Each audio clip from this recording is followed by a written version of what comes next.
Tô até perdido no tempo. Diga-me. Professor, assim, a pergunta que eu fiz, eu estava pesquisando mais sobre... Eu assisti o filme de Kraus, né? Fala, Kraus. Que você pediu assistir. É muito bom o filme, abre bem mais a mente, assim. Isso! Scrooge. É um desenho, né? É legal? Bem legal. E assim, a dúvida que eu fiquei foi na parte parte de só que foi na parte no sentido da tribo e comunidade. Fiquei. Aí eu não entendi muito essa diferença. Dizem que na antropologia a tribo esse termo não é mais usado, né? Não. Na verdade, quem vai utilizar esse termo tribo, comunidade, é o próprio Rousseau. Então, no livro dele, lá no século XVIII, ele... esse termo vai ser criado por ele mesmo, tribo, né? Mas hoje, século XXI, a gente não utiliza essa palavra mais.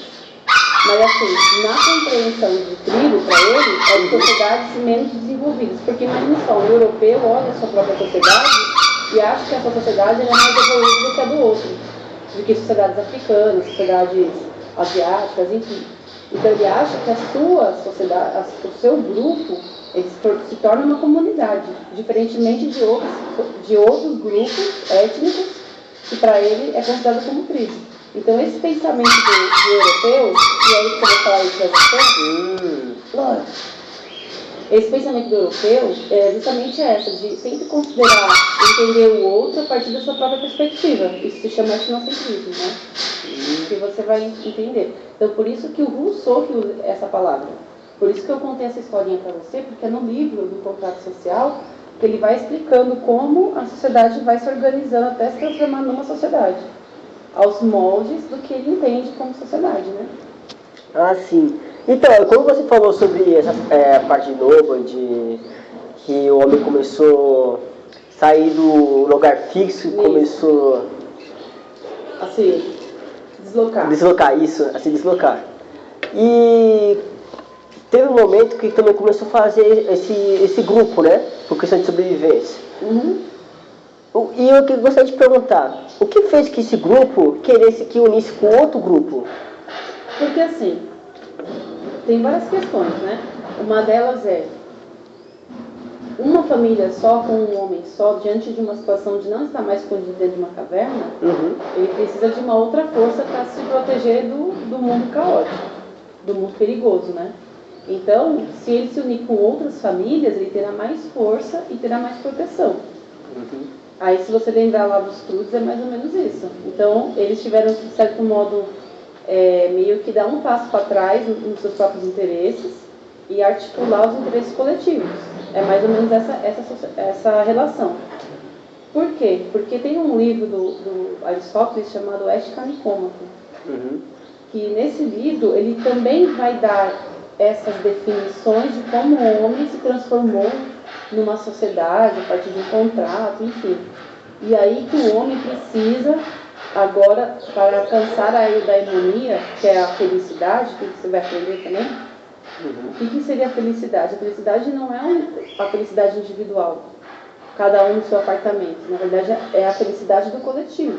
Então, isso é uma virtude para a vida, né, para alcançar uma vida virtuosa dentro de uma sociedade política. Entendeu? Mas, assim, esse modelo de sociedade aí é um modelo que foi escrito pelo Rousseau e que também teve base no Aristóteles, né? Então, era essa forma que eles tinham de compreensão de como nós nos transformamos em sociedade hoje. É a mesma coisa, se você tentar parar para pensar, por que nós somos sociedade hoje? Como nos organizamos?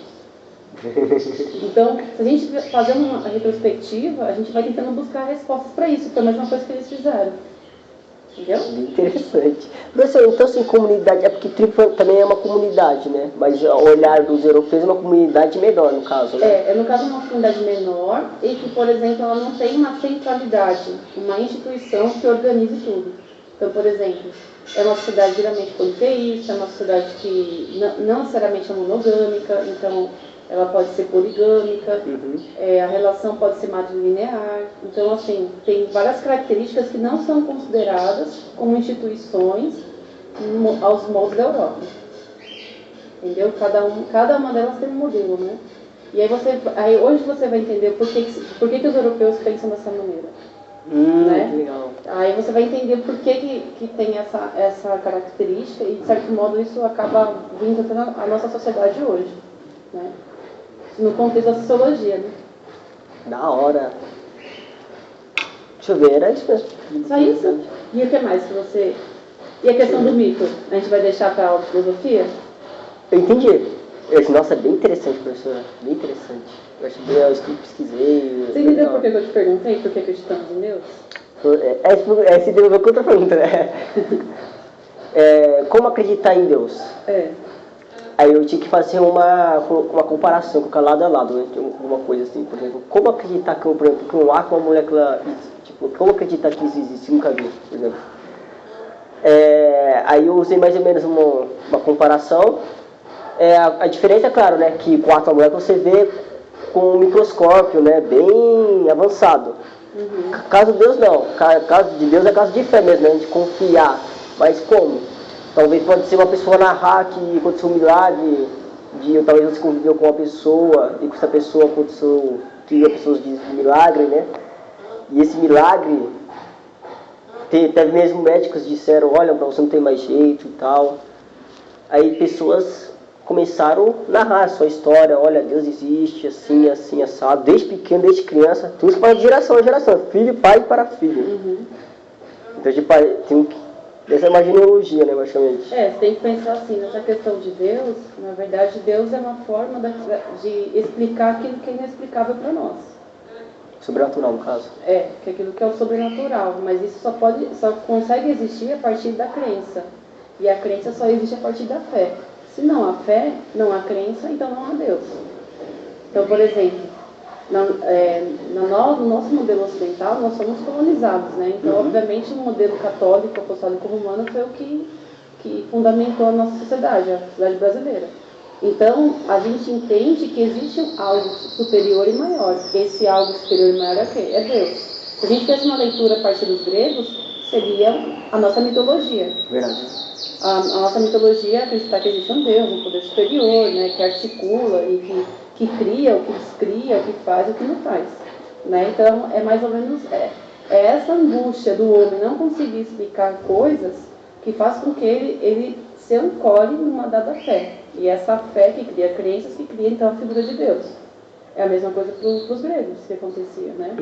Então, de certo modo, eles não tinham uma explicação racional, plausível, que era possível de ser justificável. Na verdade, era transmitido através de oralidade, através da tradição, que nem você falou. De geração em geração isso foi sendo passado. Para os gregos não existia escrita ainda. Então, boa parte desses mitos eram transmitidos por meio da oralidade.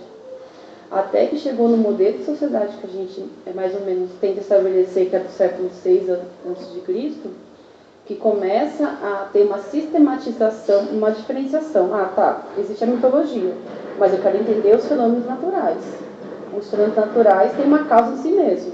Então a gente consegue desvendar esse problema. Os deuses estão aqui, a gente concorda, mas eu consigo explicar por que tem água, por que tem o sol, por que tem a chuva, por que tem isso, por que tem aquilo. Então, essa forma de pensamento é uma criação que os gregos têm de estruturar o que nós vamos chamar futuramente de um pensamento racional. Entendeu? Então, esses dois modelos de pensamento, tanto na Grécia Antiga, como depois em Roma e depois na Idade Moderna, eles se coadunam, eles coabitam. Então, eu penso tanto na divindade ou em Deus, e ao mesmo tempo também penso na ciência. Essa separação da ciência e da religião, ela vai acontecer num dado momento, ela vai acontecer no século XIX na Europa. Que aí um autor chamado Max Weber que vai falar do desencantamento do mundo, que é a racionalização do mundo e o desencantamento. O que é desencantar-se? Não se encantar mais. Então agora nós somos extremamente cientistas, acreditamos extremamente na ciência e desacreditamos nas nossas tradições. E aí nós alcançamos uma sociedade muito diferente, muito problemática, que aí vai vir os filósofos do século XIX, século XX, né? Que vão falar do mal-estar da civilização. que vão falar dos problemas de depressão, de ansiedade, né? Inclusive tem o Lord Byron, que é um autor inglês da literatura, que ele fala do mal do século é a depressão. E realmente faz sentido, porque a partir do momento em que o ser humano deixa de acreditar por que eu estou sentindo isso? Ah, mas eu tenho um Deus que eu acredito, então eu sei que ele vai me livrar disso, então automaticamente a pessoa se sente curada. Numa sociedade racionalizada, extremamente racionalizada, ela não tem essa maneira de pensar. Ela pensa assim, eu vou tomar um remédio, eu vou passar no psiquiatra, eu tenho que tomar diazepam, lítio, né, biflodin, eu tenho que tomar todos os remédios tarja preta, porque só assim eu vou melhorar. E mesmo assim a pessoa não melhora.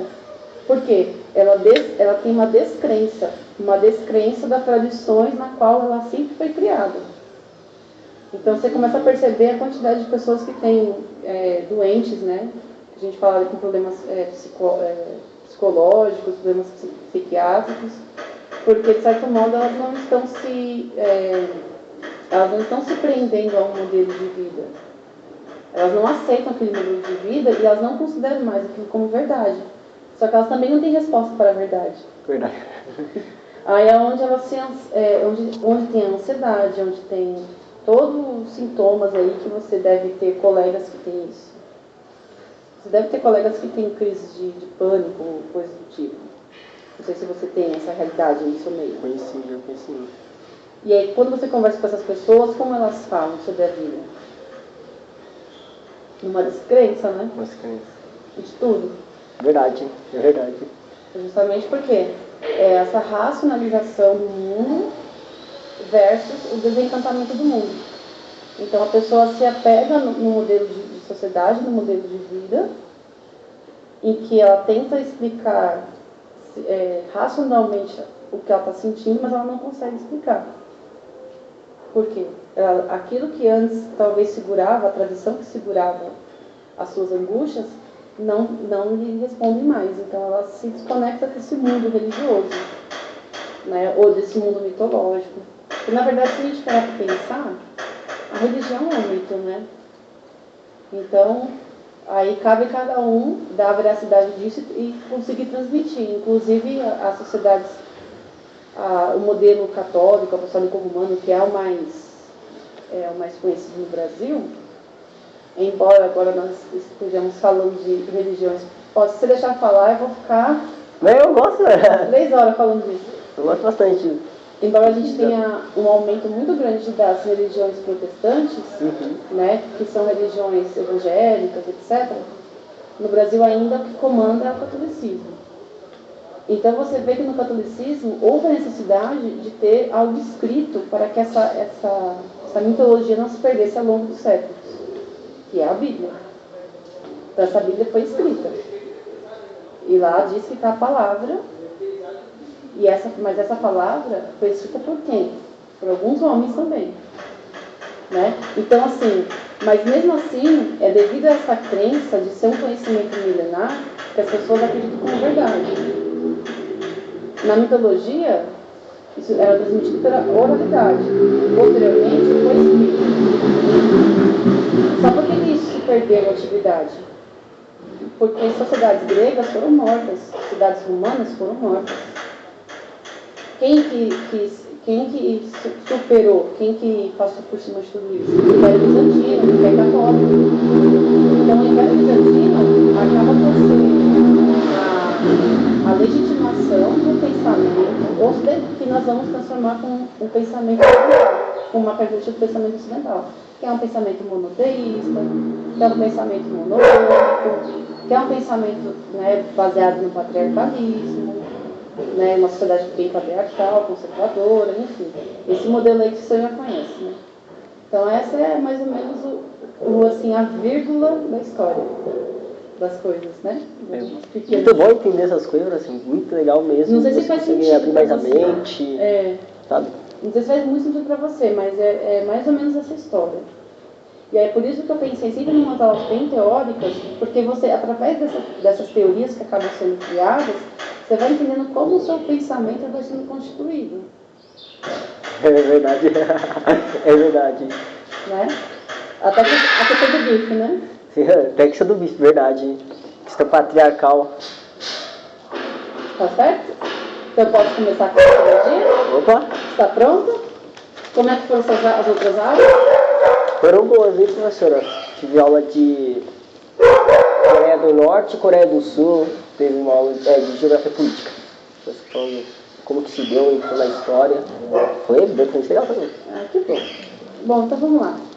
Em sociologia, basicamente, nós terminamos aonde? Deixa eu ver, primeiro acho que Idade Moderna. Formato da cidade, né? Foi. Aí foi de burguesia, né? Isso, primeiro da burguesia. Pessoas ficaram ao redor do teu, né? Burgos. Aí a gente falou a parte do comércio, né? Isso. Da troca. Então vamos lá. Comércio. Bom, na verdade, se você observar, o comércio ele tem origem aonde? No artesanato. Você já ouviu falar das chamadas corporações de ofício? Seria um espaço onde pessoas colocavam atividade de trabalho, né? Onde você tinha lá o contexto do artesão e do mestre artesão, né? Quem são o que era isso? Na verdade, olha só, devido a esse desenvolvimento, desse pré-comércio em volta dos burgos, né? Que são os burgos, que tem em volta dos feudos, que tem em volta das cidades, enfim. De certo modo, obviamente, vai desenvolver um grupo que até então não existia, que era um grupo de artesãos. Então as pessoas começam a saber que eu posso cortar uma árvore, essa árvore eu posso dividir em partes, construir uma mesa, lixar, etc. Então, essa manipulação que a gente vai dizer, essa manipulação dos objetos, vai fazer com que o homem ele tenha a noção de que ele tem a capacidade de mudar o meio natural. Professora, e esse comércio para artesão, assim, como que se deu essa transformação? Por que eles... Será que tem a ver com alguma cultura que eles olharam de fora, que tiveram algum contato? Não, na verdade assim, na verdade não foi uma transformação do comércio para o artesanato. Na verdade, devido ao comércio é que surge um grupo de artesãos, né? Uhum. Esse artesanato é o que vai constituir, basicamente, no século XIV, século XV, século XVI. Esse artesanato é o que vai gerar, por exemplo, o que nós vamos conhecer futuramente como produtos. E esses produtos são importantes para quem? Para o comércio. Então, ou seja, produtos esses que não são produtos in natura, né? Que você pega lá na natureza e pega lá, não é assim, você vai mudar esse objeto. Então esse objeto deixa de ser uma árvore e passa a se tornar uma cadeira. Esse objeto deixa de ser uma pedra para se tornar talvez, sei lá, uma roda. Então, ou seja, esses elementos da natureza passam a ter o quê? A manipulação do homem sobre o objeto da natureza, transformando então os objetos em produtos. E aí coloca o homem na seguinte situação: o homem agora tem a capacidade de mudar o meio natural.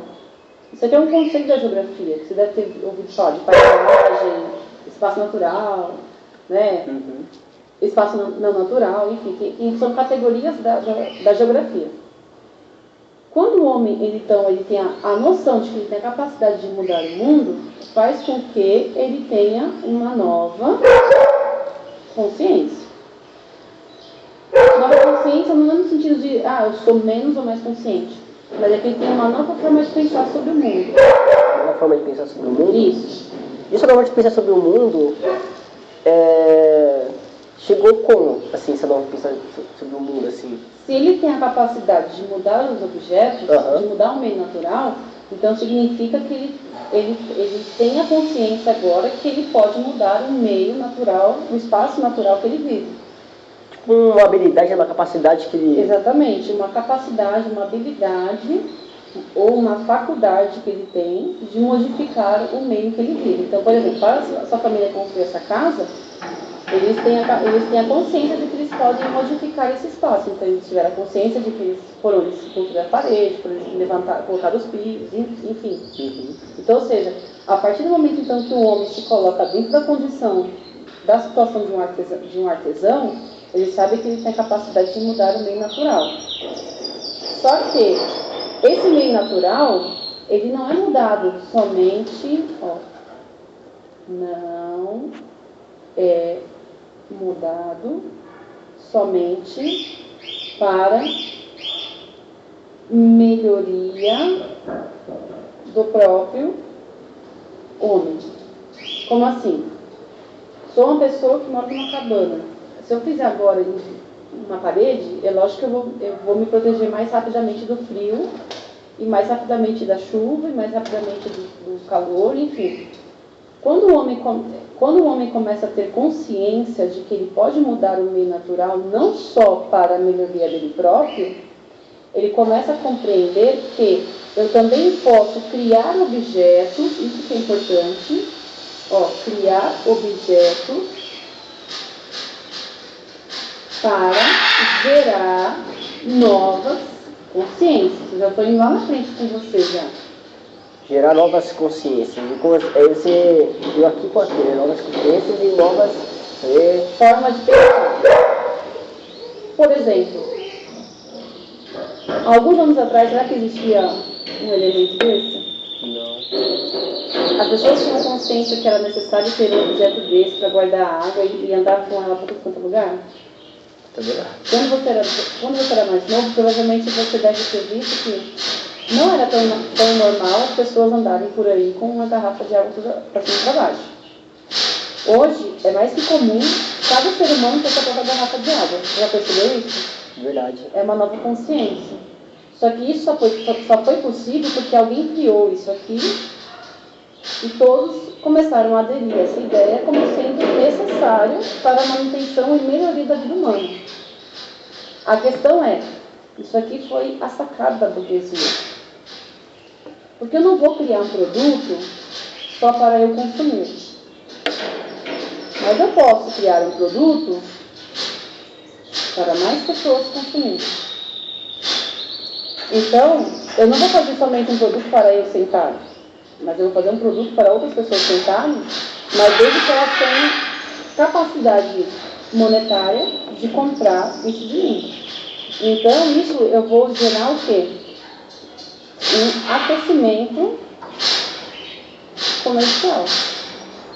No caso, então, o burguês começou a ter duas visões, né? Primeiro, que não só fazer o produto, utilizar esse produto para ele. Exatamente. Mas ele precisa usar esse produto para os outros. Exatamente. Então, essas duas visões. Então, fosse um benefício, né? Para ele próprio, de ver que as pessoas usando, só que... Porque nunca antes na história houve esse tipo de pensamento. Na Idade Média não tinha esse tipo de pensamento. Por quê? Se eu tenho essa garrafa, foi porque Deus quis me dar. Se eu tenho uma casa, que é um parede ou uma cabana, foi porque Deus quis me dar. Porque a Idade Média gerava esse tipo de pensamento nas pessoas. A burguesia não. A burguesia tinha uma outra maneira. Peraí, se eu posso fazer para mim, e se é bom para mim, pode servir para outras pessoas. Só que somente eu faço. Então é uma forma de fazer o quê? De constituir uma riqueza, de constituir um comércio, de constituir, né, o que nós vamos conhecer hoje, que vai ser chamado de capitalismo. Professor, então assim, esse burguês, estou analisando uma coisa agora, por exemplo, o burguês agora, quer dizer, esse burguês, ele era o mestre da artesão também, né? Já que ele ensinava. Exatamente. E era o responsável. Então, peraí, se ele era o mestre que ensinava os seus alunos, futuros alunos, ou presentes alunos, significa, então, eu acho que ele começou a observar alguma coisa de fora, então, né? Alguma coisa de fora, alguma coisa que tinha mais desenvolvido, que no Egito, em outros lugares. O Oriente. O próprio Oriente. Porque existiam caravanas, né, que saíam do Ocidente para o Oriente, do Oriente para o Ocidente. Então, através dessas trocas, a mesma coisa aconteceu na Grécia, acontece aqui também na Idade Média para a Idade Moderna, em que as pessoas começam a trocar não só objetos, alimentos, mas também culturas, né? E faz com que o homem também comece a perceber que ele pode, sim, mudar o meio na qual ele vive. Ele tem essa capacidade, não é Deus que vai vir e vai mudar o ambiente. Tanto é que a mudança da paisagem na Idade Média não existia, porque era sempre aquilo. Existiam os camponeses, então eles carpinavam, então eles cuidavam de animais e mantinha aquilo ali. Por que a partir entre a idade média e a idade moderna existe a construção de grandes palácios, de grandes castelos, de grandes fortalezas? Porque o homem começa a ter a compreensão de que ele pode mudar sim o meio que ele vive. E não é uma predestinação divina. Mas ele, enquanto sujeito, pode mudar. O que vai acontecer? Por conta dessa mudança em que o homem faz, né, acerca dessa nova realidade que está aí nascendo, essa burguesia, de certo modo, ela, por um outro lado, ela começa a contestar a Igreja Católica. Porque parte também do protestantismo, né? Por que ela começa a contestar? Primeiro que a Igreja Católica, ela pregava, né, a noção de pecado. E o pecado era o quê? O acúmulo. O pecado era o quê? Luxúria. Luxúria. Avareza. Que é o famoso 7 pecados